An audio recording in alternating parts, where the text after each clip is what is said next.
I choose the obese girl. Not that one. She is useless. Not that one. She's useless, the greedy mother said. I choose the obese girl, the cowboy insisted. Abigail Thorne stands in the corner of her mother's parlor, a silent witness to her own erasure. Eleanor has spent the morning arranging her younger daughters, Rose and Lily, like merchandise in a shop window, adjusting their hair, pinching color into their cheeks, while ignoring Abigail entirely. When the three industrialists arrive, Eleanor transforms the gathering into an auction, her voice dripping with calculated charm as she gestures broadly. "Gentlemen, choose any daughter you wish." She parades Rose's golden curls and Lily's practiced dimples, but leaves Abigail unnamed in the shadows, allowing the men to appraise her weight and plainness in a silence thick with judgment. Abigail expects to remain behind as her mother's unpaid labor, forever the daughter too shameful to sell. However, Gideon Vane, a man whose fortune rivals his fearsome reputation, walks past the desirable sisters without a glance and stops before Abigail. Eleanor's face drains of color, and she physically steps between them, insisting he's made an error. But Gideon's choice is final. Abigail feels no surge of romantic hope, only cold certainty that she hasn't been rescued by affection, but selected for a role she doesn't yet comprehend. Eleanor's recovery is swift and mercenary. Within moments, her horror transforms into a performance of maternal concern, her hand fluttering to her throat as she calculates her next move. "Mr. Vane, surely you see that Abigail is unaccustomed to refined society. Perhaps Rose would better suit a man of your standing." Her voice carries the artificial sweetness of spoiled honey. Gideon doesn't dignify the suggestion with a response. He simply extends his hand towards Abigail, his expression unreadable behind his dark beard. "Miss Thorne, will you accompany me?" Abigail's legs feel like lead, but she steps forward, her plain gray dress a stark contrast to her sister's elaborate gowns. She can feel their eyes boring into her back, confusion, jealousy, and something crueler simmering beneath their perfect composure. Eleanor pivots immediately to finances, her grief over losing her least favorite daughter lasting approximately 3 seconds. "The dowry, Mr. Vane. For a daughter of the Thorne family, I must insist on no less than $5,000. The other industrialists shift uncomfortably. One coughs into his fist. 5,000 is an absurd sum, triple what any reasonable family would ask, and everyone in the room knows it. Gideon reaches into his coat and withdraws a leather billfold. He counts out bills with methodical precision and places them on the side table, but the stack is conspicuously thin. 1,000, not a cent more. Eleanor's nostrils flare, her fingers trembling as she reaches for the money. The insult is deliberate and public. He's paying bargain prices for what Eleanor herself has deemed worthless. She could refuse, could make a scene, could demand her daughter back, but greed wins, as it always does. Her fingers close around the bills like a trap snapping shut. Abigail watches her mother pocket the money without meeting her eyes, and something inside her goes very still and very cold. She has just been sold for the price of a decent horse, and somehow that feels exactly right. Gideon allows her exactly 20 minutes to gather her belongings. There isn't much. 2 dresses, a worn shawl, her mother's discarded books that Abigail had salvaged from the trash, and a small wooden box containing her grandmother's sewing needles. Everything fits into a single battered carpet bag that has seen better decades. She moves through her attic room mechanically, her hand steady even as her mind reels. This space, with its slanted ceiling and perpetual draft, has been her entire world for 23 years. Leaving it should feel momentous, but instead it feels like stepping out of a too-small coat she's long since outgrown. Rose and Lily intercept her at the bottom of the stairs, their pristine skirts blocking the narrow hallway like a barricade of silk and spite. Rose speaks first, her voice sweet as poisoned tea. "Well, sister, you've certainly surprised us all, though I can't imagine what use a man like Mr. Vane has for someone of your proportions." She emphasizes the last word delicately, as though discussing a unfortunate medical condition. Lily giggles, a sound like breaking glass. "Perhaps he needs someone sturdy to carry his luggage or scrub his floors. Goodness knows you've had enough practice here." Her eyes gleam with malicious pleasure. "Don't expect to be treated as a wife, Abigail. Men like him don't marry women like you for affection." Abigail meets their gazes without flinching, though each word lands like a carefully aimed stone. She wants to tell them that she already knows this, that she harbors no romantic delusions, that their cruelty is wasted energy. But the words stick in her throat, heavy and useless. "You'll be back within a month," Rose continues, examining her perfect nails, "crawling home in disgrace when he realizes his mistake. And Mother won't take you in again, not after the embarrassment you've caused. You'll end up in the poorhouse or worse." Eleanor appears in the doorway, her expression carefully neutral now that the transaction is complete. "Girls, let your sister pass. Mr. Vane is waiting." There's no warmth in her voice, no farewell embrace, no maternal benediction, just dismissal, as though Abigail is a servant being released from service. Abigail pushes past her sisters, their perfume cloying and overwhelming in the narrow space. She doesn't look back at her mother. There's nothing to see there that she hasn't already memorized. The tight line of disapproval, the calculating eyes, the mouth that has never once softened for her. Gideon waits beside a formidable black carriage, his posture patient but unyielding. He takes her pathetic bag without comment and offers his hand to help her inside. As the carriage lurches forward, Abigail catches one final glimpse of the Thorne house through the small window. Her sisters stand on the porch like matching bookends, their faces twisted with envy and vindication. She doesn't wave goodbye, neither do they. The journey takes 4 hours through increasingly rugged terrain, the smooth roads of Blackwood Falls giving way to rutted mountain paths that rattle Abigail's teeth. Gideon sits across from her in silence, occasionally reviewing papers from a leather satchel, but offering no conversation, no explanation, no comfort. She's grateful for this, at least. Small talk would feel obscene given the circumstances of their arrangement. When the iron gates of Vane Manor finally come into view, Abigail's breath catches despite herself. They're massive and ornate, wrought into intricate patterns of vines and thorns, but rust bleeds through the metalwork like old wounds. Beyond them, a stone manor rises from the mountainside like something carved from the bones of the earth itself, all sharp angles and dark windows that reflect nothing but gray sky. The carriage halts before the entrance, and Gideon helps her down without ceremony. The front door hangs slightly crooked on its hinges. The gardens are a wilderness of dead roses and creeping ivy that seems intent on reclaiming the house entirely. This is wealth, certainly, but it's wealth that has been left to rot. Before Gideon can open the door, it slams outward and 2 boys barrel through, one perhaps 12, the other no more than 10. They're wild-looking creatures with tangled dark hair and dirt-streaked faces, their clothes expensive but torn and filthy. The older boy skids to a stop when he sees Abigail, his eyes narrowing with immediate suspicion. The younger one simply stares, his expression flat and unreadable. "Leo, Max," Gideon's voice carries quiet authority. "This is Miss Abigail Thorne. She'll be living here now." "Another one?" Leo's voice drips with contempt beyond his years.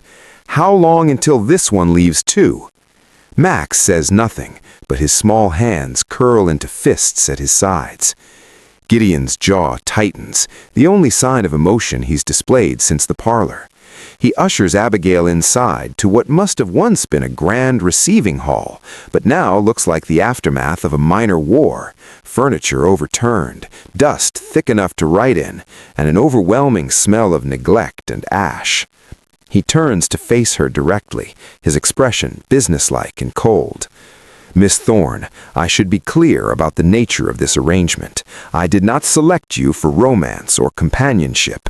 I selected you because you appeared capable of withstanding difficulty without collapsing into vapors. He gestures to the chaos around them. This house has been without proper management since my sister's death 2 years ago. The boys have driven away 4 housekeepers and 3 governesses. They are grieving, angry, and frankly, feral. Abigail's stomach turns to lead as understanding dawns. I need someone resilient enough to restore order to this household and stubborn enough to outlast 2 traumatized children intent on testing every boundary. That is why you're here. Do you understand? She understands perfectly. She's been purchased as a warden, not a wife. Gideon leaves before dawn the next morning for business in the valley, his departure marked only by the sound of hooves on gravel. Abigail stands in the kitchen doorway, surveying the wreckage of what should be the heart of a home. Dishes are piled in the basin, some crusted with food so old it's become geological. The floor is sticky with spills that have fossilized into the wood. Mice have made nests in the pantry corners, and something has died behind the stove. She can smell it. The boys watch her from the hallway, vulture-like in their anticipation of her failure. Leo leans against the doorframe with studied casualness, while Max peers around his older brother's shoulder, waiting. Abigail removes her good shawl, folds it carefully, and sets it aside. Then she rolls up her sleeves to the elbow, revealing arms that have scrubbed floors and hauled water her entire life. Her mother made her invisible, but she also made her strong.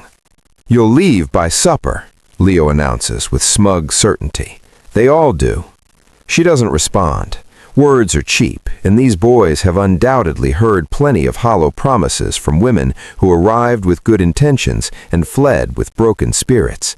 Instead, she finds a bucket, fills it from the well outside, and begins heating water on the barely functional stove. By midday, she's cleared the kitchen of 3 years' worth of accumulated filth. Her dress is soaked through with sweat and dirty water. Her hair has escaped its pins, and her hands are raw. The boys drift in and out, their expressions shifting from smug expectation to confused uncertainty. She doesn't ask them for help, doesn't plead for cooperation, doesn't try to befriend them with false sweetness. She simply works with the methodical intensity of someone who has spent a lifetime being useful.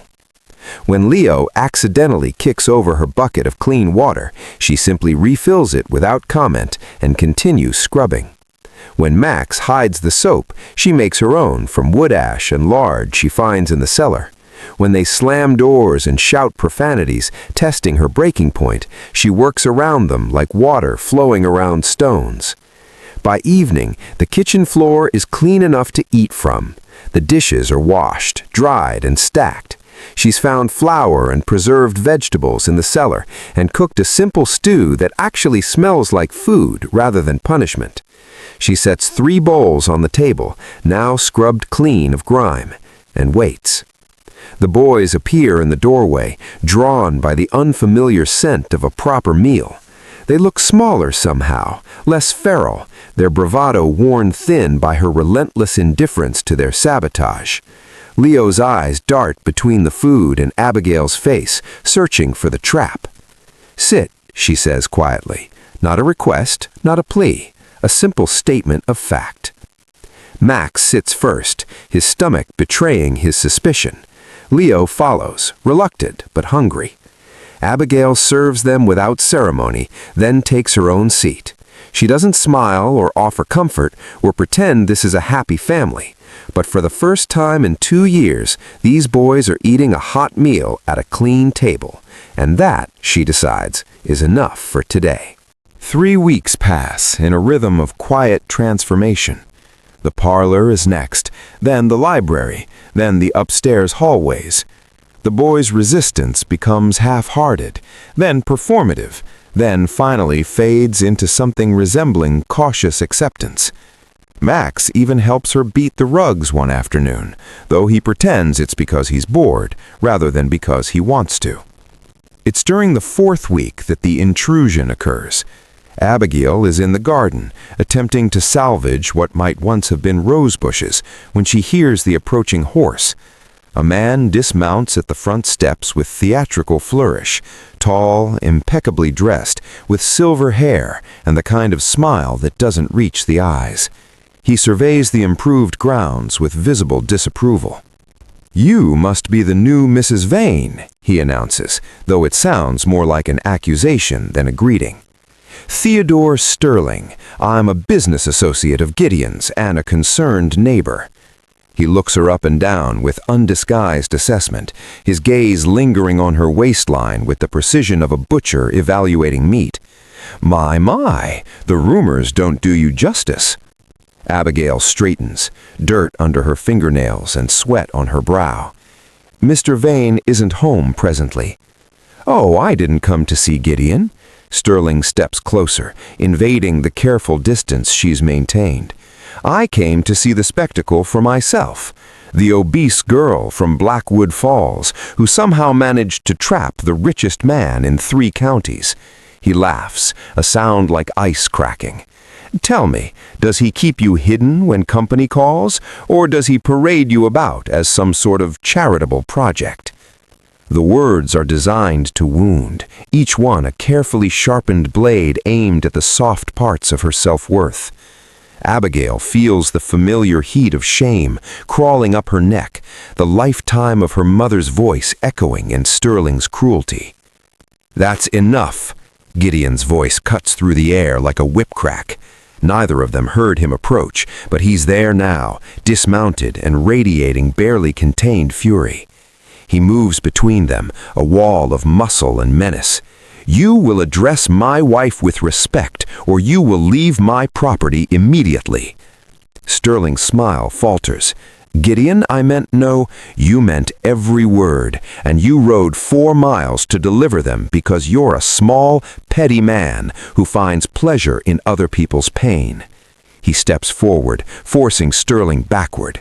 "Abigail has accomplished more in 4 weeks than you've managed in your entire purposeless life.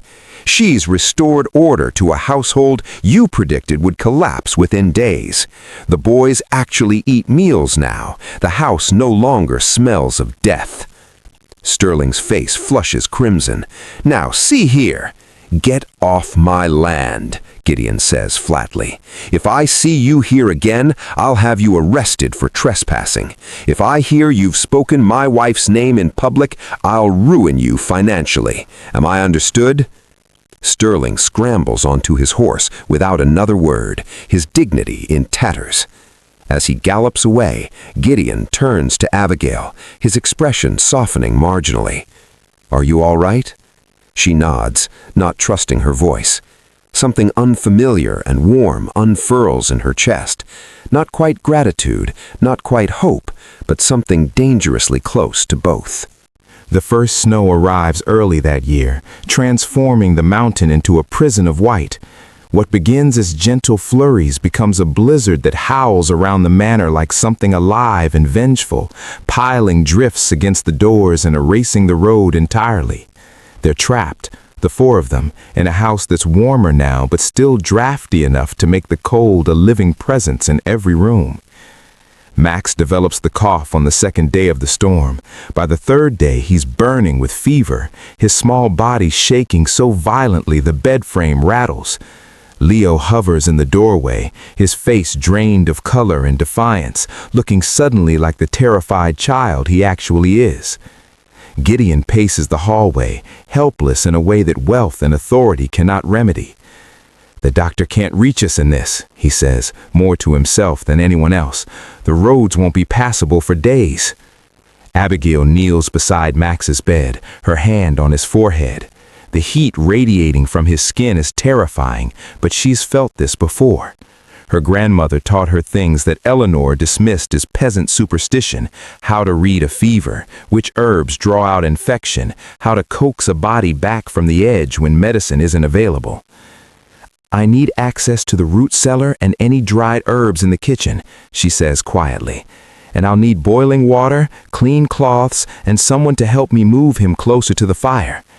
Gideon doesn't question her.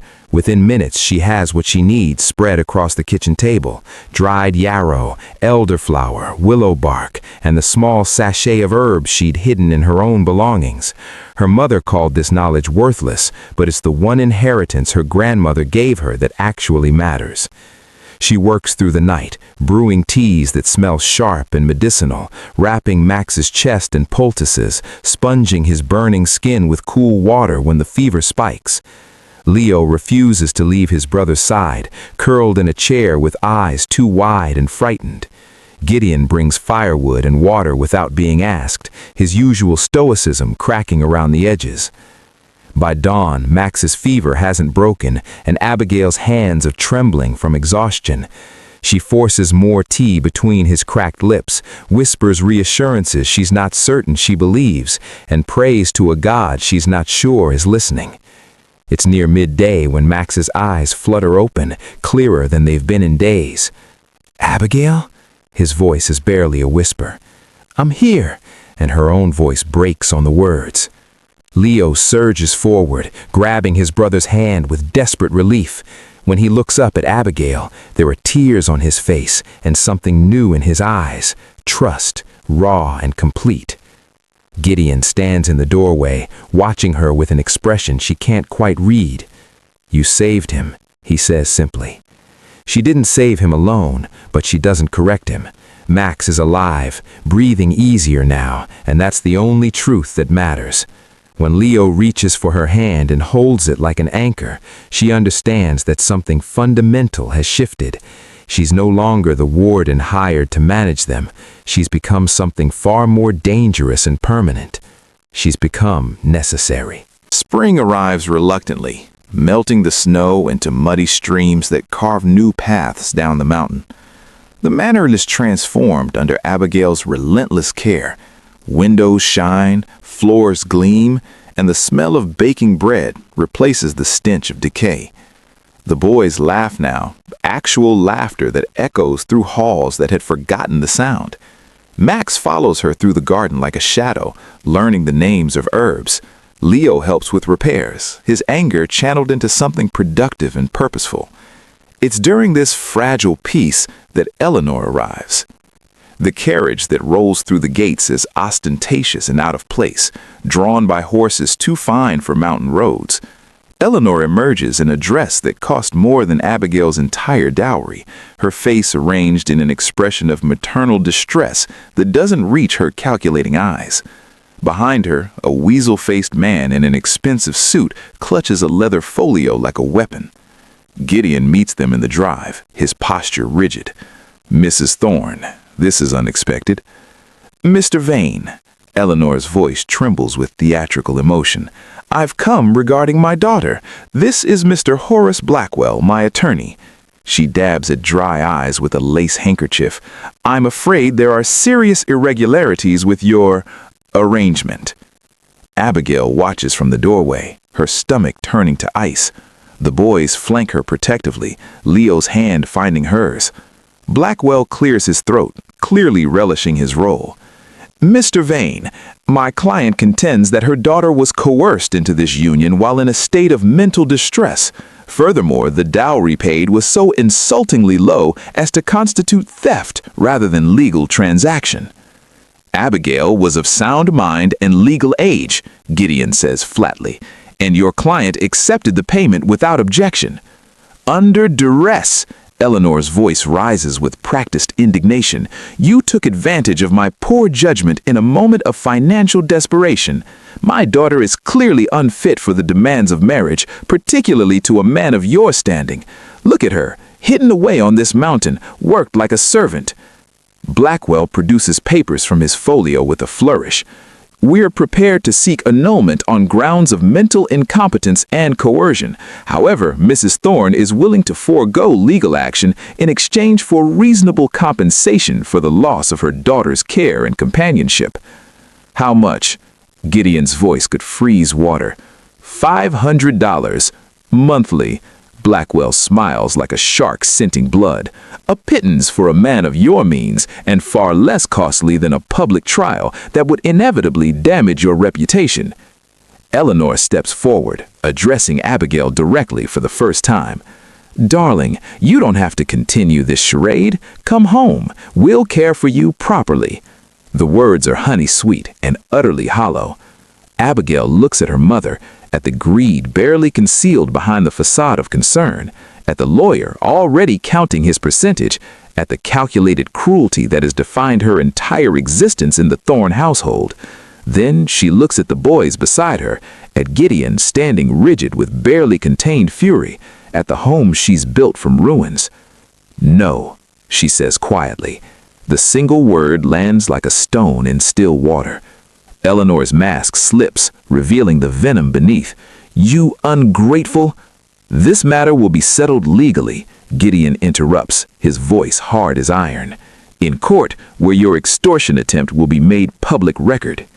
The hearing is convened in the Manor's dining room 1 week later, presided over by Judge Thornhill, a stern man with silver whiskers who traveled from the county seat specifically for this unusual case. Eleanor sits flanked by Blackwell, her expression a masterwork of wounded motherhood. Gideon stands near the window, his jaw tight. The boys have been sent upstairs, though Abigail suspects they're listening through the floorboards. Blackwell opens with theatrical flair, painting Abigail as a simple-minded girl manipulated by a predatory older man. My client's daughter was clearly chosen not for any genuine affection, but as unpaid labor, a servant dressed in the fiction of marriage. The defendant himself admitted his selection was transactional, not romantic. Eleanor dabs her eyes. I only want what's best for my daughter. She's not equipped for this life. Judge Thornhill turns to Abigail, who sits with her hands folded, wearing a simple blue dress she sewed herself. Mrs. Vane, you've been silent throughout these proceedings. Do you wish to return to your mother's care?